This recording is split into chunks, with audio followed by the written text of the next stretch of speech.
बिस्मिल्लाहिर्रहमानिर्रहीम। सामीन, पाकिस्तान का डिस्ट्रिक्ट मियांवाली के साथ एक KPK का ज़िला है लकी मरवत। आज से कुछ दिन पहले वहाँ पर पाकिस्तान एटॉमिक एनर्जी के मुलाजमीन को ज़बरदस्ती अगवा कर लिया जाता है। फिर इन लोगों की वीडियोज़ रिलीज़ होती है जिसमें वो लोग बताते हैं कि ये पाकिस्तान जो तालिबान हैं TTP उनकी कैद में हैं। उनकी रिहाई के लिए लकी मरवत में बहुत से लोग एहतजाज कर रहे हैं और उन्होंने रोड पे धरना भी दे रखा है। ये जो मुलाजमीन हैं इनका ताल्लुक़ इंतहाई सेंसिटिव महकमे से है, इंतहाई सेंसिटिव इदारे से है। इनका अगवा मुल्की और इंटरनेशनल सतह पर एक ख़बर बना हुआ है और दूसरी तरफ जो हालात हैं उन लोगों की ज़िंदगी और मौत के बारे में तशवीश बढ़ती जा रही है। हम लोग और इस्लामाबाद में बैठे हमारे हुक्मरान इन भूल भुलैयों में गुम हैं कि पाकिस्तान के चारों तरफ अमन व अमान और शांति शांति है, लेकिन नहीं, पाकिस्तान के इर्द गिर्द ऐसी आग लगा दी गई है जो ऐसा ऐसा हमारे शहरों की तरफ बढ़ रही है। कोई माने या न माने, पाकिस्तान के इलाका मियांवाली, इसका जो अपर है चश्मा बिराज से आप ऊपर जाएं और डेरा असमील खान से नीचे, यहाँ पर तालिबान की प्रेजेंस है। वहाँ पर रहने वाले लोगों को आप पूछें, वो बताते हैं कि शाम के बाद यहाँ पर अजीब व गरीब मखलूक का जो सरगर्मियाँ हैं, उनका आना जाना है, वो बढ़ जाता है। ये कल ही की बात है। मियांवाली का इलाका कुंदियाँ से ऊपर चश्मा और चश्मे के ऊपर एक जो सी पैक की एक रोड गुजरता है ईसा खैल तक, एक कुंडल का इलाका है गालिबन। वहाँ पर एक चेक पोस्ट कैम की गई थी। ये कुछ अरसे पहले की बात है। उस चेक पोस्ट को रॉकेट लॉन्चर मारकर जो है वो तबाह कर दिया गया था और आज भी उस जो चौकी है उसकी जो है मलबा वो इस चीज़ की गवाही देता है कि वहाँ पर किसने हमला किया था।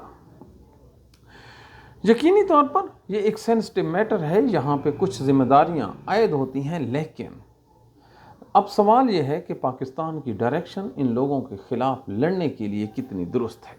यकीनी तौर पे जब तक मुल्क में सियासी अमन व इस्काम नहीं होगा, जहाँ पर जो एजेंसीज़ हैं उनकी जो 110% तवज्जो इन लोगों की तरफ नहीं होगी, इनको काउंटर करने की तरफ नहीं होगी और वो पॉलिटिकल एक्टिविटीज़ में एंगेज होंगे, तो फिर इस तरह के वाक़यात भी होंगे और फिर इसके जो हार्मफुल कंसिक्वेंसेस हैं वो भी सामने आते रहेंगे। जो फैमिलीज़ हैं उनके लिए हर रोज़ एक क़यामत से कम नहीं। वो हर रोज़ जीते हैं, वो हर रोज़ मरते हैं और सारा दिन इस किस्म की अफवाहें गर्दिश करती हैं कि वो हर रोज़ अपने प्यारों का जो जनाजा है ख़याली तौर पर अपनी आंखों के सामने उठाते हैं और उन्हें दफना देते हैं और रात को ये सोच कर सोते हैं कि अल्लाह ताला मेहरबानी करेगा और उनके जो हैं लवाहिकीन वो रिलीज़ हो जाएंगे।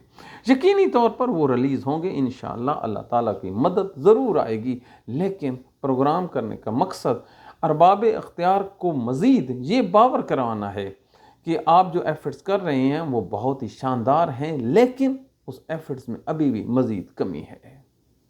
अगर हमारे मुल्क के जो मेन जो इदारे हैं उनके मुलाजमीन में ये अदम जो है तहफ़्फ़ुज़ पाया गया और मज़ीद ये गहरा हो गया, तो फिर सोचिए हम कहाँ पे खड़े होंगे। खुदारा अब भी वक्त है, ये जो लोगों के टेलीफोनों को टेप करना है, PTI को पाबंद करना है, नून लीग के या दूसरे सियासी वर्करों को तंग करना है, तो ये मुल्क के लिए अच्छा नहीं है। मुल्क को ज़रूरत है इत्तेहाद की और दूसरी सूरत है कि अल्लाह पर तवक्कुल और ईमान। हमें उम्मीद है कि अल्लाह ताला ज़रूर मदद करेगा और अगवाकारों के दिल में रहम डालेगा कि वो उन बच्चों, उन औरतों और उन जो नादार किस्म के रिश्तेदार हैं जो रो रहे हैं, उन पर रहम करते हुए इन लोगों को छोड़ देंगे और हमारी एजेंसियां इंशाअल्लाह उनको बाज़ियाब कराएंगी कि इससे पहले कि कोई बहुत बड़ा मिसहैप हो जाए। अल्लाह ताला से दुआ है कि इनकी गैबी मदद फरमाए। Thank you very much.